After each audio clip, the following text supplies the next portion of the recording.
Bonjour à tous, ravi de vous retrouver dans Smart Job, votre rendez-vous emploi RH, c'est tous les jours du lundi au vendredi. Débat, analyse, expertise et vos rubriques habituelles, évidemment. Bien dans son job aujourd'hui, travailler malgré la maladie, c'est possible. On en parlera avec Vanessa Mallet. Elle a inventé un objet, elle va nous le faire découvrir. Elle est fondatrice de Mon Carré Doux. Elle sera notre invitée. Le livre de Smart Job, pour faire écho d'ailleurs à cette journée du 8 mars consacrée aux femmes, aux thunes citoyennes, édition Alizio. C'est un livre très riche, passionnant sur la manière dont vous, les femmes en particulier, eh bien, vous devez négocier vos augmentations de salaire, mais aussi organiser, gérer votre budget. C'est passionnant et on en parlera avec l'une des auteurs, Insaf El Hassini. Elle est co-auteure donc de ce livre. Le cercle RH et le cercle des experts. Comme chaque jeudi, l'actualité est riche, focus sur le mouvement social. Ça ne s'est pas très bien passé au Sénat, notamment sur l'article 7. On parlera de l'égalité femmes-hommes, tiens, avec des chiffres de l'INSEE tout chaud sur une égalité et un écart qui se réduit légèrement. Et puis on terminera avec le MEDEF. La campagne commence à la succession de Geoffroy Roux de Bézieux. Ce sera le programme des experts. Et puis dans Fenêtre sur l'emploi, pour terminer notre émission, le management à la française, on en pense quoi à l'international? Bah oui, c'est une question importante. On en parlera avec Audrey Bellé du Country Manager France. Voilà le programme tout de suite, c'est bien dans son job.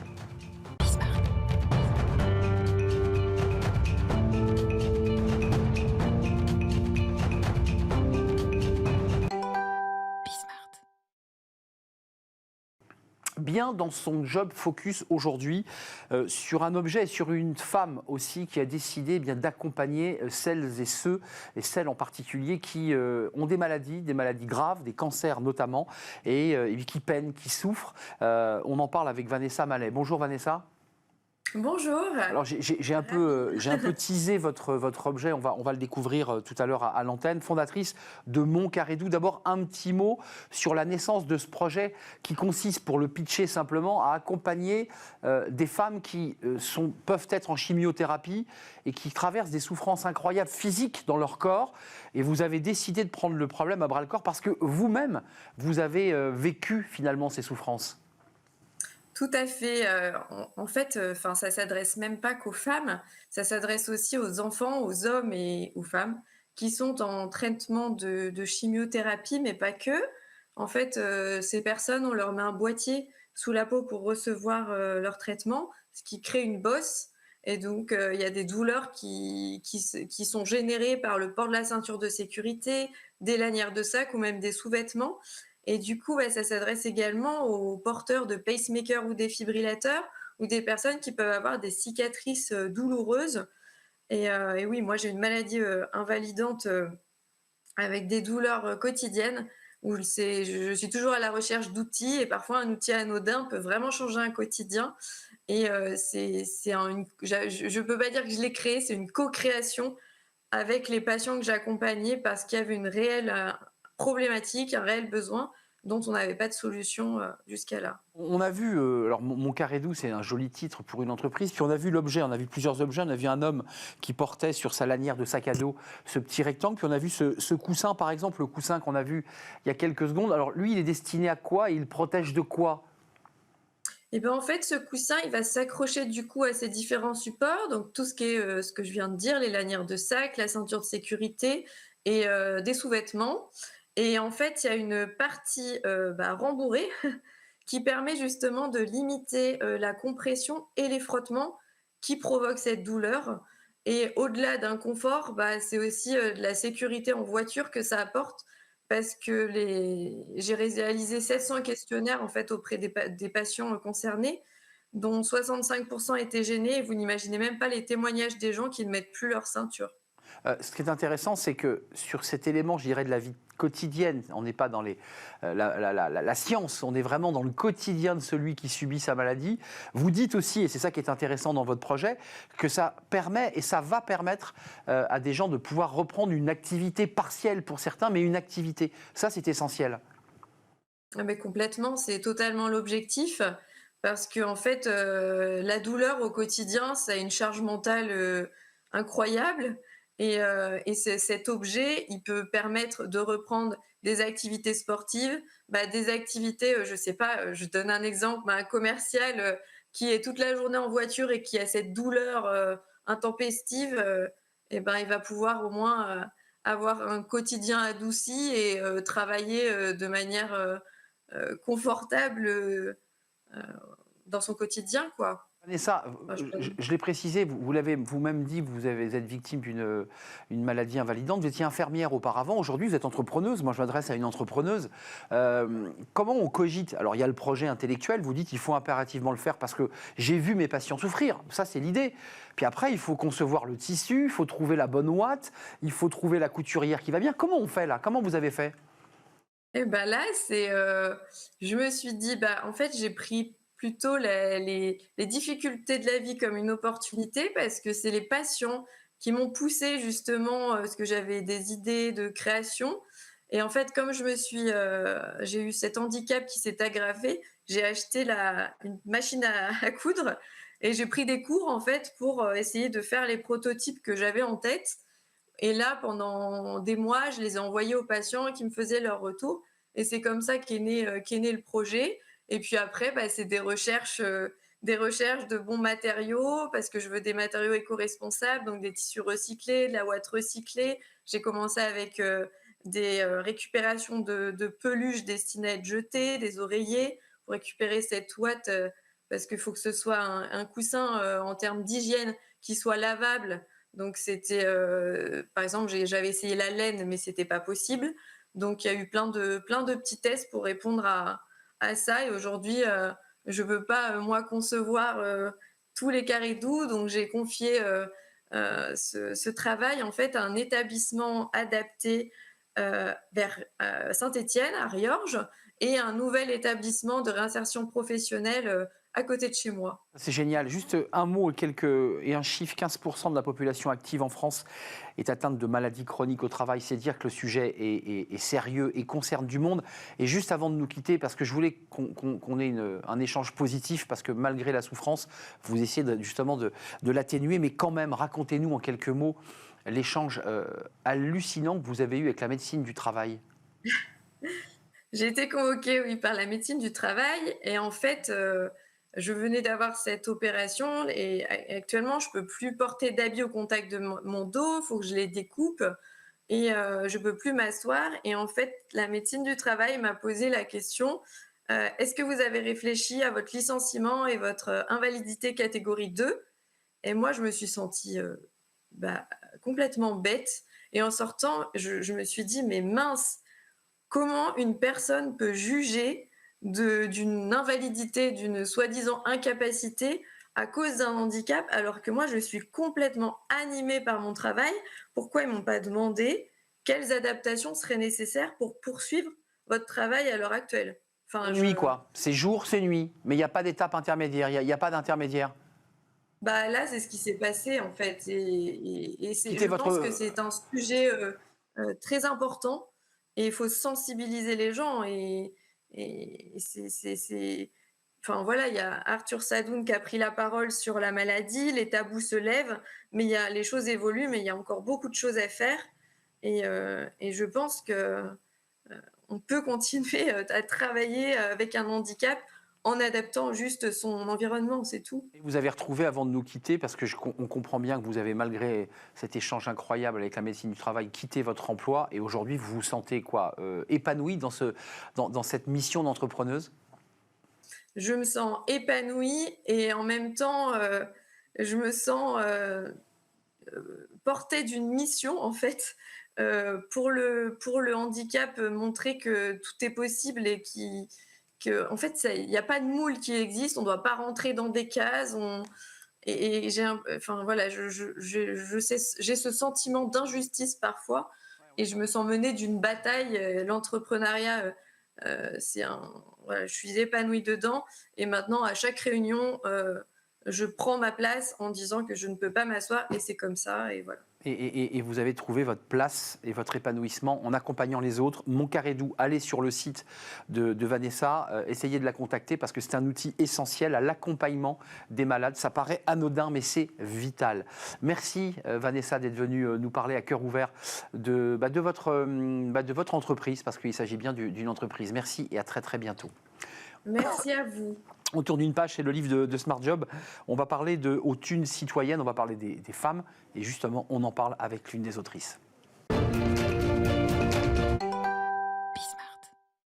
Et le livre de Smart Job, comme chaque semaine, qui fait d'ailleurs écho à la Journée internationale aux droits des femmes, qui donne la parole aux femmes, aux écarts de salaire et qui parle évidemment de rémunération. Ça tombe bien. Aux thunes citoyennes, titre accrocheur, au travail et à la maison, prenez le pouvoir sur votre argent. Coécrit par Insaf El Hassini et Héloïse Bollet. Et nous accueillons Insaf El Hassini. Bonjour Insaf, ravi de vous retrouver, parce que vous étiez venu dans notre émission il y a quelques temps déjà pour parler justement rémunération et négociation, co-auteur de ce livre. Alors il y a des choses incroyables dans ce livre, parce que ce qui ressort quand même, il y a un volet aussi sur les femmes entrepreneuses, mais commençons par la négo. On voit des femmes qui sont un peu paniquées et parfois prises au piège. Des exemples de dépendance économique. Elle déclare son concubinage et elle perd tous les droits attenant au fait qu'elle était femme célibataire. Et elle se retrouve dans une situation incroyable, puisque c'est son mari qui finalement, sans méchanceté aucune, la tient. On a cette bijoutière qui bosse super bien, mais qui fait du management, mais qui est payée simplement comme une simple bijoutière. Et concrètement, le message, c'est quoi ? C'est femmes salariées, levez-vous, réveillez-vous. Il y a un peu de ça, non ?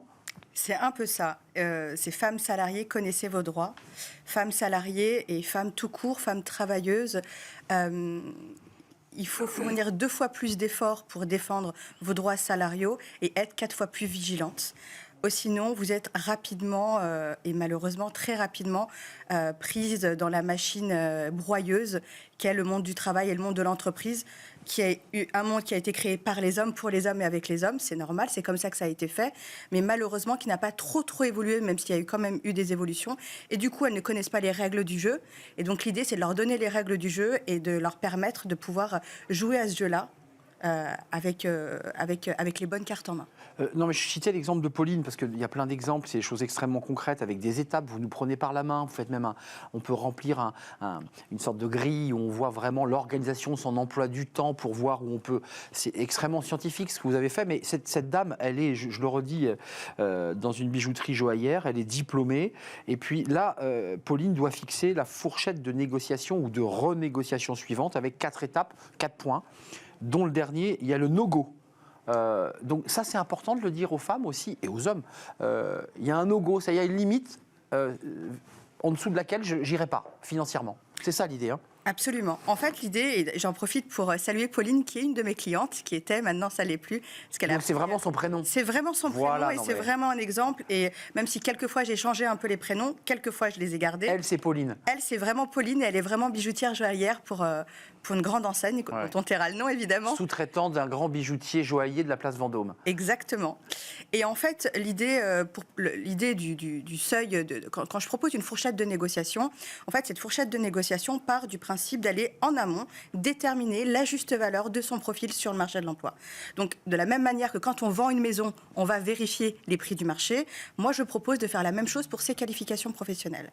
Donc, une fois qu'on a fait ce travail-là, on détermine 4 chiffres, dont le no-go. Donc le premier, c'est le chiffre idéal, le chiffre réalisable, le chiffre acceptable et le no-go. Parce que de la même manière que quand on vend une maison, on se met d'accord sur un chiffre en dessous duquel on perd de l'argent. Et pour une salariée, c'est la même chose, puisqu'au final, ses qualifications, son expertise, ses compétences, son expérience ont une valeur, ont un prix sur le marché du travail. Et en dessous de ce prix-là, qui est un prix seuil, elle va perdre de l'argent de la même manière qu'elle perdrait de l'argent si elle vendait une maison. Il y a quand même un sujet dans votre livre aussi, on y revient, et je voudrais qu'on se quitte sur ce sujet, et on le voit notamment sur les femmes battues ou victimes de violences, on voit quand même que ça passe aussi par la dépendance financière. On voit à travers ces chiffres, 74% des couples mariés mettent totalement en commun, seulement 68% des couples, donc cette fois-ci non mariés, mettent totalement en commun, on baisse un peu, et 18% des couples mettent partiellement en commun, et 18% des couples séparent totalement. C'est un vrai sujet, ce sujet de l'argent, qui est archi tabou, mais qui est déjà l'élément de la liberté des femmes. En fait, quand on parle de violences faites aux femmes, on pense très souvent à une caricature qui est la femme qui se fait battre par son mari. Mais il y a beaucoup d'autres violences qui sont plus silencieuses.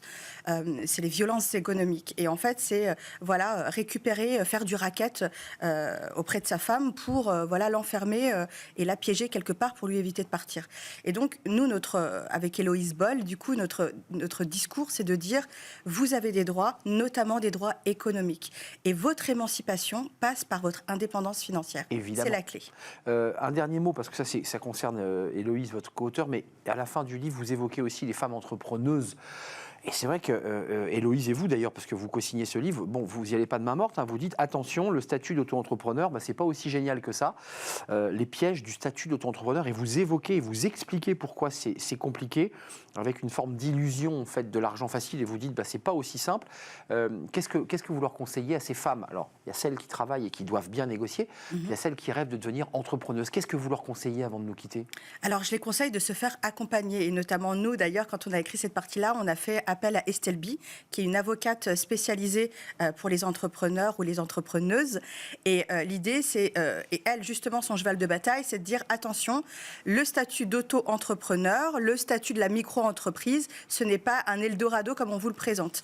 Parce qu'il y a beaucoup de choses qui vont vous réduire votre rémunération finale. Et donc, l'idée, c'est vraiment de se faire accompagner et de savoir, de se faire accompagner par un comptable, par une avocate, par des professionnels qui vont pouvoir venir sécuriser et développer l'activité quand ce sera le moment. Insaf El Hassini, je voulais vous remercier. Je ne voulais pas qu'on oublie quand même, parce que vous êtes à la tête aussi d'une entreprise, vous êtes une femme entrepreneuse, vous accompagnez des femmes dans la négo. Je ne voudrais pas qu'on oublie ma juste valeur, votre podcast. C'est intéressant aussi de vous entendre, parce que c'est des conseils très avisés, très concrets et très pratiques. Merci d'être venu nous rendre visite. À bientôt, j'espère.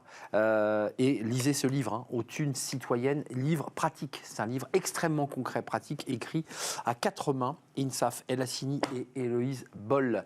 Merci à vous. Merci à vous Arnaud. Et à dans 2 ans dans 2 ans, ou peut-être à moins, je ne sais pas. On ne sait pas. On fait une courte pause, on s'intéresse à l'actualité. Ce sont le cercle RH des experts pour parler retraite, évidemment. Il y a le mouvement social, il y a la bataille au Sénat. On parlera aussi de l'égalité femmes-hommes avec des chiffres de l'INSEE qui sont encourageants, mais il reste encore de la route. Et puis on parlera de la campagne au MEDEF. La campagne commence pour remplacer Geoffroy Roux de Bézieux. Voilà le programme. Juste après la pause, j'accueille les experts de Smart Job.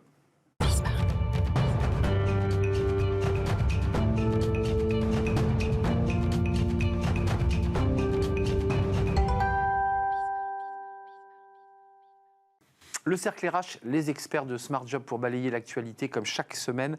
Actualité évidemment tournée et focus sur les retraites. Il y a la bataille dans la rue. Il y a aussi la bataille dans l'hémicycle, notamment l'hémicycle du Sénat. Dialogue de sourds. Est-ce que nous sommes effectivement dans une situation figée avec des syndicats qui souhaitent cette fois-ci rencontrer le président de la République pour tenter un dialogue? Débat au Sénat sur l'article 7, c'est-à-dire l'allongement de la durée. L'article a été voté, mais il a été décalé. Et puis, la question du CDI senior, qui a été, lui, retoqué par le gouvernement. Cet amendement n'est pas passé parce que ça coûtait trop cher. Mes invités sont là. Angélique Pétel, merci d'avoir répondu à notre invitation. On est ravis de vous accueillir. Senior manager chez SIA Partners. On vous écoutera, j'en suis sûr, sur le CDI senior.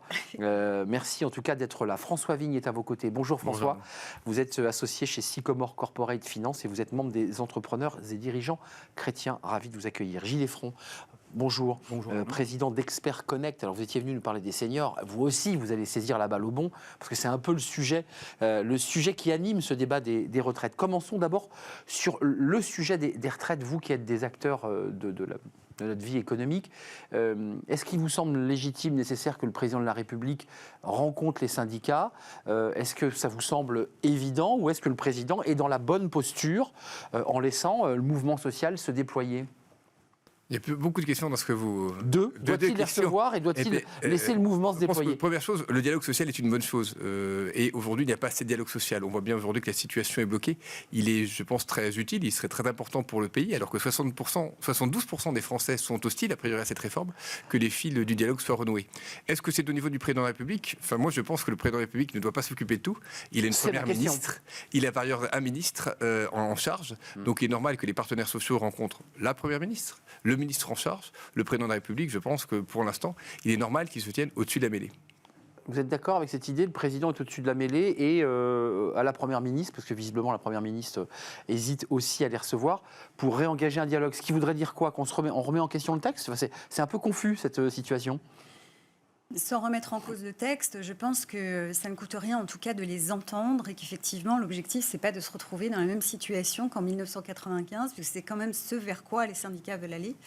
Même si j'ai des doutes sur le fait qu'en raison du pouvoir d'achat aujourd'hui, les gens ont quand même besoin finalement de travailler, donc il n'est pas certain qu'ils fassent grève très longtemps.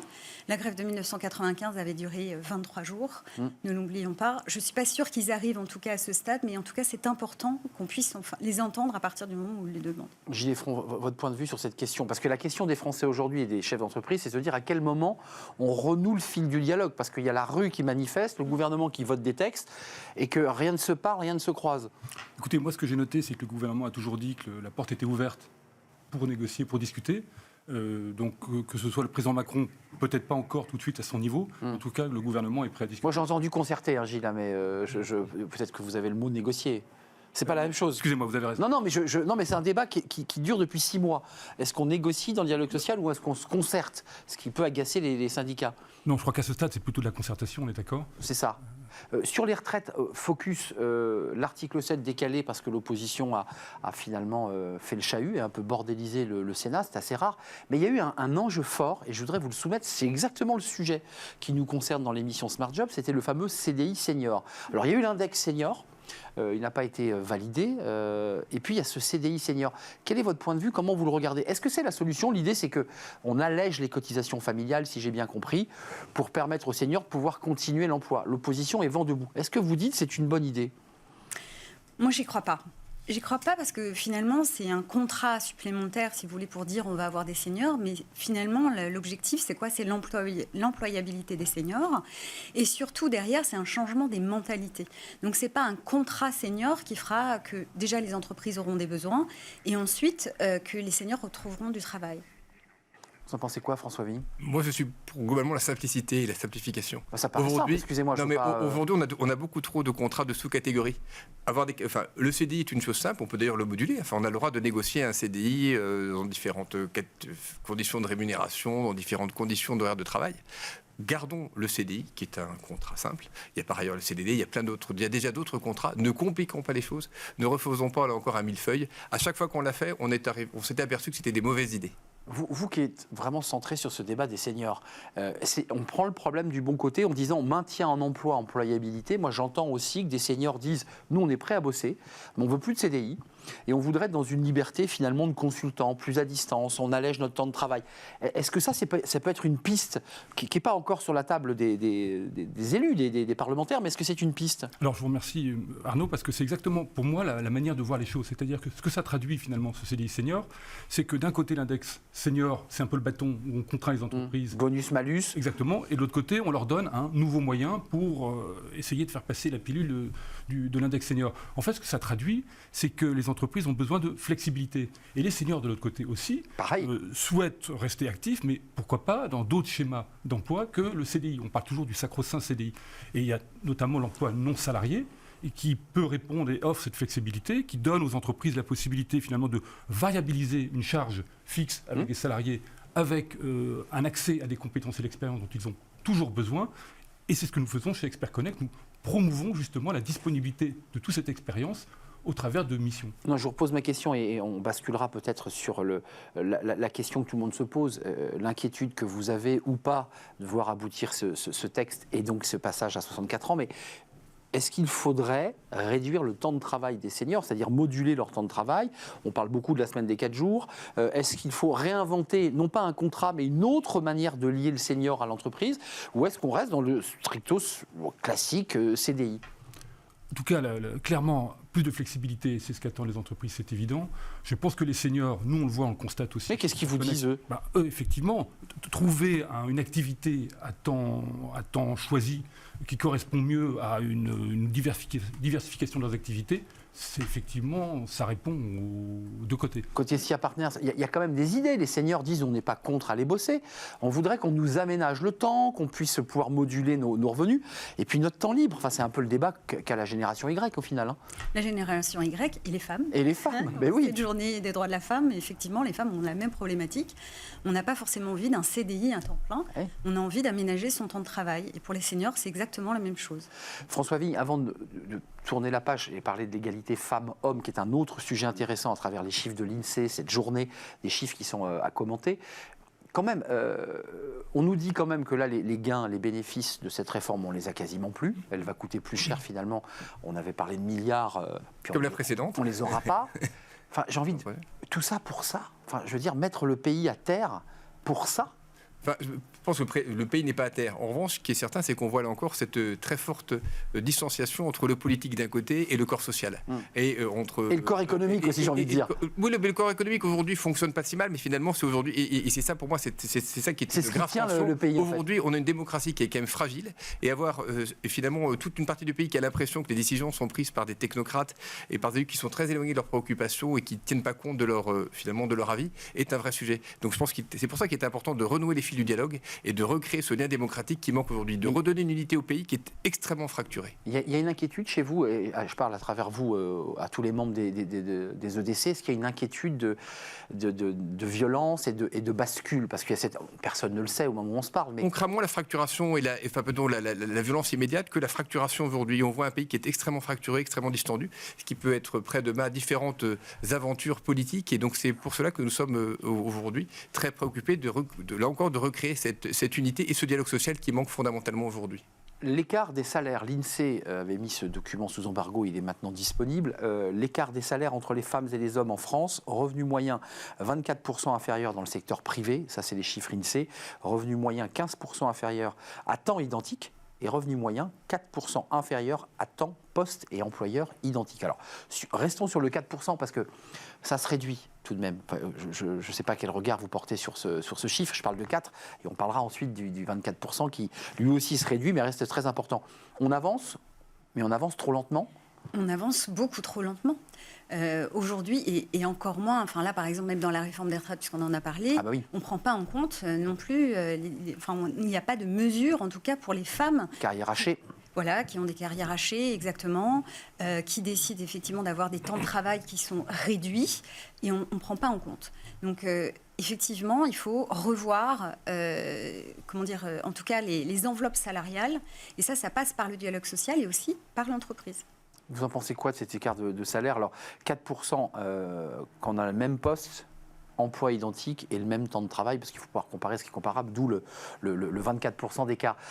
On avance quand même, il se passe des choses. J'ai quand même regardé le verre à moitié plein. Enfin, la chose qui est positive, c'est qu'on avance. Enfin, chaque année, depuis ça recule. On avance. Et donc, et c'est quand même, il faut le noter, et ça fait partie des choses, là encore, dont on peut aujourd'hui tous être fiers du fait que les choses progressent. Il y a encore du travail à faire, et donc il ne faut pas du tout se satisfaire de la situation actuelle. On doit arriver à zéro. Enfin, les femmes sont. C'est le ministre qui l'a dit, hein, l'un des ministres du gouvernement qui dit les femmes vont évidemment être un peu embarrassées par cette réforme des retraites. Enfin, c'est un autre élément qui fait qu'il y a... C'est un élément, à mon avis, extrêmement critiquable de la réforme des retraites. Il est évident que cette réforme devrait également être au service de l'égalité. Je ne cherche pas à vous piéger, François Maurice. Même les femmes ne sont pas contentes, les hommes ne sont pas contents. Je ne me satisfais pas de la situation, pour être tout à fait clair. Mais je pense qu'il faut quand même, de temps en temps, voir des éléments positifs, et il est bien qu'on progresse. En revanche, il faut s'attaquer aux vrais problèmes, parce que finalement, si les femmes sont en retard, c'est aussi à cause de la situation, notamment de la maternité, parfois d'un décalage de formation, et c'est ces problèmes qu'il faut traiter. Il faut s'attaquer aux vrais problèmes. Si on veut arriver à réduire cet écart qui demeure, il faut s'attaquer à ces vrais problèmes. Et ça, sans tarder. Là encore, je ne me satisfais pas de l'écart, mais il faut continuer, puisqu'on va dans le bon sens. Continuons dans le bon sens, accélérons les choses pour atteindre l'égalité que nous souhaitons. Juste nos femmes seniors. J'ai énervé François. Non, vous ne pouvez pas énerver, mais vraiment, je veux être sûr qu'on se rend compte sur ce que nous souhaitons, qui est vraiment l'égalité. Et que les choses soient claires, il faut avancer de fait. Les femmes seniors, parce que les femmes seniors, elles aussi, sont très impactées et mettent plus de temps encore que les hommes seniors à retrouver un emploi. C'est plus compliqué pour elles. Temps haché, formation qui n'a pas été faite en temps voulu, plus grande difficulté à rester employable. Vous le confirmez?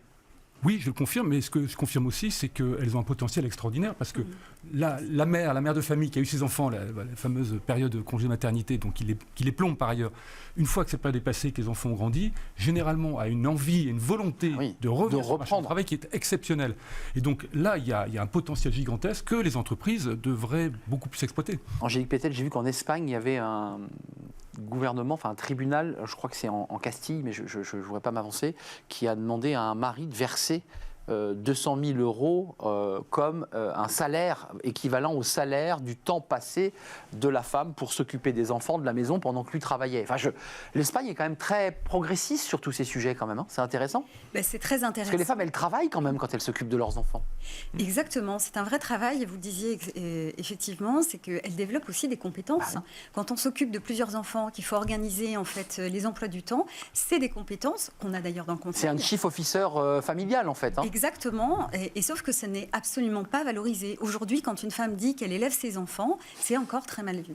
C'est vrai. Vous êtes d'accord, François? Oui, tout à fait. Et pour avoir 4 enfants, il est clair qu'il y a encore des progrès à faire sur l'égalité homme-femme à la maison, ça c'est clair. Et par ailleurs, congé parental. Et il est vrai qu'une femme, ma femme a toujours travaillé, mais elle exerce un double CDI, un CDI à titre professionnel et un CDI à la maison. Et c'est un vrai double emploi du temps et un vrai double travail.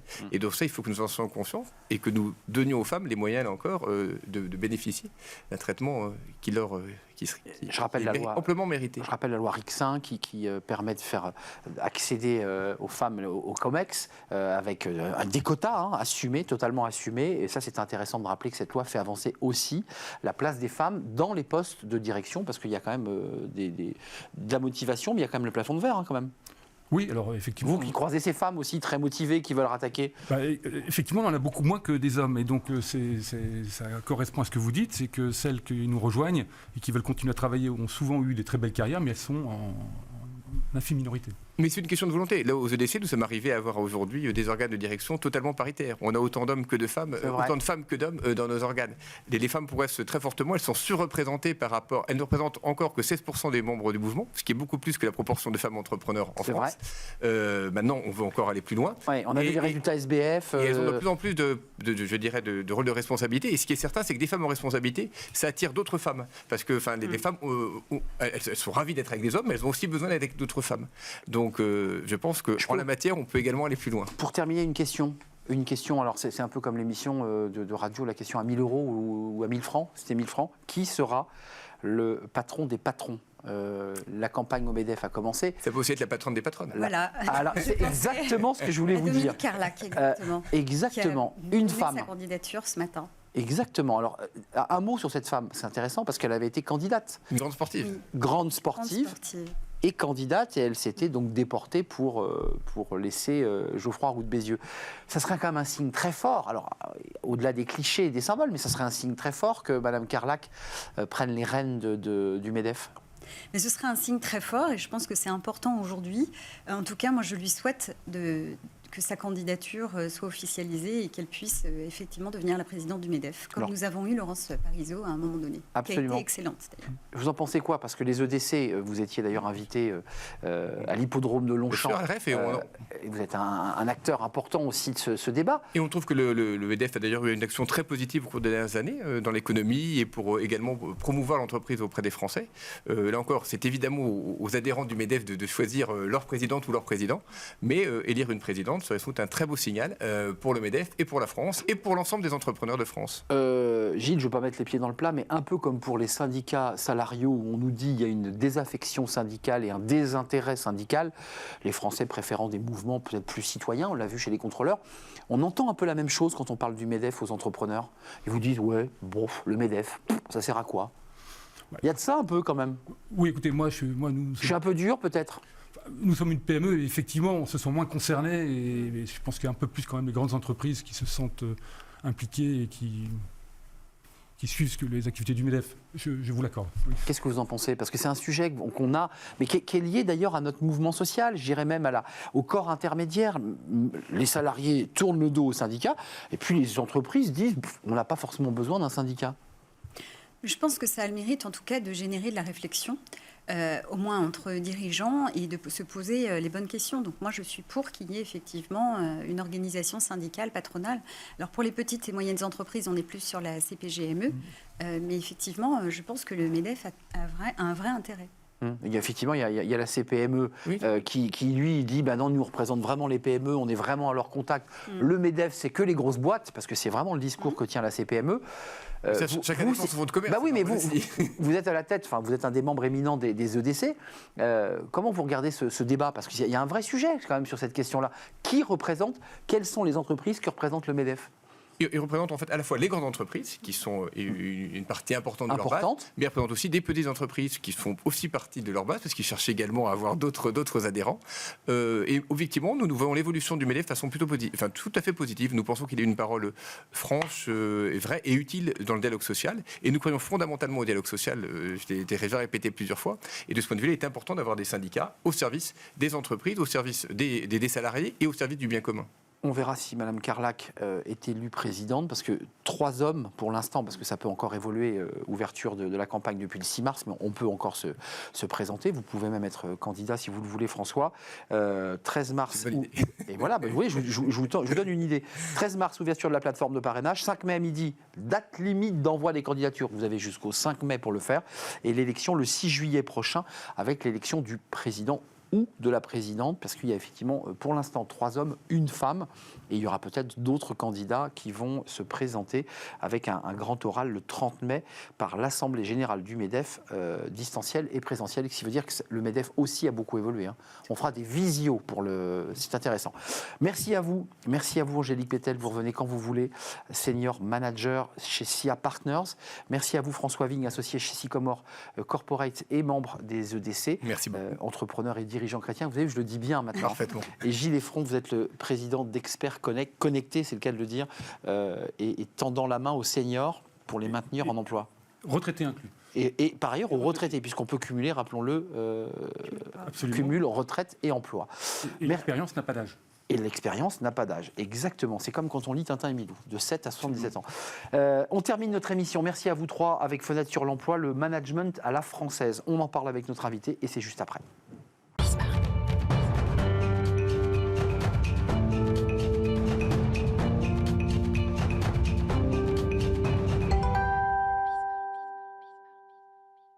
Et on termine notre émission avec Fenêtre sur l'emploi. Comment on nous regarde à l'étranger? Comment on regarde les cadres qui vont travailler dans des entreprises étrangères? On va en parler avec Audrey Baillet. Bonjour Audrey. Bonjour. Vous êtes Country Manager France chez Anywhere. D'abord, un petit mot sur l'entreprise, parce qu'on l'aura compris à travers l'étude que vous allez nous dévoiler. Vous accompagnez les expats. Exactement. Donc en fait, Anywhere est un leader en recrutement international et en mobilité professionnelle. Donc aujourd'hui, on accompagne des clients dans la recherche de talents à travers le monde et on gère la mobilité de ces talents. Donc dans ce cadre... Dans un sens et dans un autre. Exactement, exactement. Le talent n'a pas de frontières et donc ça va dans tous les sens. Concrètement, ça veut dire que l'étude que vous faites, là, c'est pour essayer de brosser un peu le portrait robot du regard des pays étrangers sur nos cadres. On est bien d'accord? Exactement, c'est qu'aujourd'hui on s'est dit, on travaille avec beaucoup d'expatriés qui viennent de différents pays, et de se dire comment aujourd'hui ils peuvent voir les managers français ça c'est intéressant. Pays. Exactement. Et donc on a fait une enquête à travers des sondages et des appels téléphoniques auprès de 1054 expatriés. Et donc l'idée c'était de leur poser la question en disant aujourd'hui qu'est-ce qui peut être différent par rapport au management que vous avez pu connaître dans votre pays. Et là, il ressort que 6 expatriés sur 10 jugent le management français comme différent. Exactement. Alors, c'est ni négatif ni positif. Après, il y a quand même quelques clichés un peu râleurs, un peu trop pyramidal, un peu trop hiérarchique. C'est ce qui ressort quand même. Puis il y a plein de côtés positifs. Là, j'ai commencé par le négatif. Exactement. Donc aujourd'hui, l'étude, en effet, 64% des personnes interrogées considèrent que le management est différent en France. 34% du panel considèrent qu'en effet, les décisions sont encore très hiérarchiques. Même si on peut se rendre compte quand même qu'il y a 32% des personnes qui trouvent que ça devient de plus en plus participatif et de plus en plus collectif. C'est qu'aujourd'hui, même si le manager prend la décision, il consulte de plus en plus ses équipes et il donne aussi du sens. On a de plus en plus de feedback parce que avant, c'est vrai que dans les clichés, c'est le manager prend la décision, n'explique pas et en gros, on délivre. Maintenant, de plus en plus, le manager est dans une communication avec les salariés pour expliquer aussi pourquoi on prend ces décisions. Et il est à l'écoute. Ça, c'est très intéressant parce que ça renvoie à la notion, alors peut-être un peu pompeuse, d'humanisme. Le manager français serait humaniste. Alors, c'est notre histoire aussi, puisque c'est le siècle des Lumières et l'humanisme. Mais c'est quoi l'humanisme vu par ces personnes sondées? Alors justement, c'est que ça va être quelqu'un qui va être à l'écoute. Plus de 80% en effet considèrent que le manager va maintenant avoir porté un intérêt et une importance à l'équilibre vie professionnelle, vie privée. Je pense que ça a été accéléré aussi beaucoup avec la crise Covid qu'on a rencontrée, où les gens ont fait beaucoup de télétravail, etc. Et de ce fait maintenant, et les nouvelles générations aussi qui arrivent, qui nous challengent à ce niveau-là, en se disant, bah voilà, aujourd'hui, d'avoir des modèles de travail aussi un peu hybrides. On parle de plus en plus, par exemple, de la semaine de 4 jours, des horaires qui sont plus figés, etc., qui nous permettent d'être plus à l'écoute. Juste une question quand même pour qu'on comprenne bien. Vous avez interrogé par téléphone donc ces personnes qui donnaient leur point de vue sur ces managers français, si j'ai bien compris. On a un panel des pays. Est-ce qu'il y a des différences entre l'Amérique du Nord ou entre l'Asie? Est-ce que le regard sont les mêmes chiffres? Ouais, le regard est global. C'est la même chose. Exactement. C'est intéressant. Et d'ailleurs, par rapport au panel, enfin ça c'est important de le souligner, le panel qui a été choisi, aujourd'hui chez Anywhere, on travaille beaucoup dans les secteurs pénuriques. Et donc, une grande majorité des talents qu'on accompagne sont dans le secteur de l'informatique. Donc, c'est vrai qu'au niveau du panel et des réponses qu'on peut avoir, c'est très vrai pour le secteur informatique. Et je pense que c'est important de le souligner. Donc, ça veut dire qu'aujourd'hui, on se distingue comment? On n'a pas d'éléments de comparaison par rapport à un manager américain dont on dit souvent que le cliché, il est très pragmatique, très agile, très souple. Est-ce qu'on est dans du cliché? Est-ce qu'on peut vraiment pouvoir faire des comparaisons dans des styles de management? On peut en effet, alors on tend, pareil, hein, le manager anglo-saxon, il va être aussi beaucoup dans la performance, on commence à y être par rapport à ça, de se dire on tend vers le pragmatisme, mais on est encore beaucoup dans la théorie. Et c'est là aussi où il faut qu'on accélère, parce que justement, en France, 33% du panel de l'étude dit justement qu'on est encore beaucoup dans la théorie. On y va, on est à 40% dans le pragmatisme, si je ne dis pas de bêtises. Et de ce fait, voilà, il y a encore quelques efforts à faire pour s'en approcher. C'est un frein ou pas, cette question de l'attitude de manager? Parce qu'il y a beaucoup de qualités qui ressortent, mais est-ce que ça peut être un frein pour un expat qui viendrait des États-Unis, qui va avoir un manager français, là, dans l'autre sens? C'est pas le français qui part aux États-Unis, mais qui se dit, bah non, j'ai pas envie d'aller en France parce que les managers, je les sens pas. C'est forcément le management est une attractivité. Enfin, aujourd'hui, on se rend compte qu'il y a beaucoup de marchés qui sont pénuriques, ça devient compliqué justement de conserver nos talents, etc. Et de ce fait, il faut, et je pense que justement l'étude démontre bien justement qu'on a une vision un peu plus évoluée, plus ouverte, plus humanisée, etc. Ça, c'est un atout. Exactement, mais qui permet de justement de se dire, il faut attirer nos talents et il faut aller vers ça pour attirer les talents et faire en sorte que les gens viennent travailler chez nous en fait. En 10 secondes, ils viennent d'où nos talents de la tech, ceux que vous allez chercher dans le monde entier? Ils viennent de la plaque africaine, d'Inde, Inde, Asie, Europe aussi. Enfin voilà, on travaille vraiment à travers le monde chez Anywhere. Et donc vous leur montrez gentiment l'étude avant de venir. Vous leur regardez nos managers. Exactement. C'est des humanistes, ça va vous changer peut-être du pays d'où vous venez. Exactement. Parce que le management n'est pas le même. Merci Audrey Baillet d'être venue nous rendre visite. Merci à vous. Country manager franc chez Anywhere. Exactement. Entreprise créée en 2012, j'ai une bêtise? Exactement, par Olivier de Surmont et Gilles Lechantre. Voilà, je voulais resituer cette enquête. Et donc French Tech 120 aussi, on fait partie de la French Tech 120. Et oui, forcément très connecté à tous les sujets de la tech. Merci, c'est un vrai plaisir de terminer cette émission avec vous. Merci à vous pour l'invitation. À très bientôt, j'en suis sûr. C'est la fin de notre émission. Merci à vous, merci à toute l'équipe qui m'accompagne. Merci à notre ami réalisateur. Merci à Thibaut au son. Merci à Raphaël à la réalisation. Merci à Nicolas Juchat et merci à Laure-Hélène pour l'accueil invité. Merci à vous tous pour votre fidélité. Et je vous dis bien à demain pour le best-of, évidemment, les meilleurs moments de Smart Job. Je vous dis bye bye.